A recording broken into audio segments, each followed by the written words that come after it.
এটা হচ্ছে আলাই দরওয়াজা।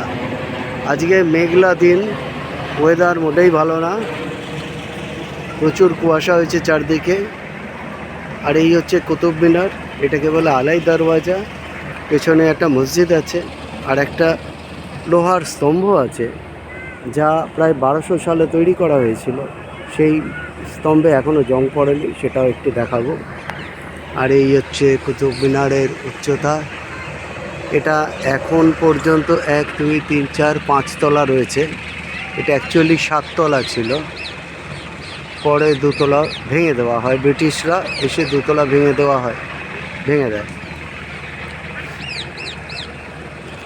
এই হচ্ছে কুতুব মিনারের সামনের এরিয়া।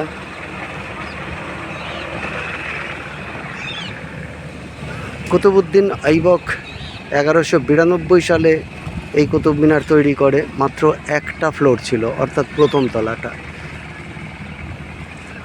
তারপরে ক্রমে ক্রমে 5 তলা তৈরি হয়, তারপরে 2 তলা তৈরি করে ইলতুৎমিশ। আবার একটু পরে দেখাচ্ছি। এখন এটা আলাই দরওয়াজা, এর মধ্যে মসজিদ আছে। এখন রিসার্চ হয়েছে, রিসার্চের পরে জানা গেছে যে এই কুতুব মিনার আদতে মন্দির ছিল। সেই মন্দিরকে বন্ধ করে কুতুব মিনার তোলা হয়েছে, যার জন্য পরবর্তীকালে এটা সুপ্রিম কোর্টে একটা কেস চলছে।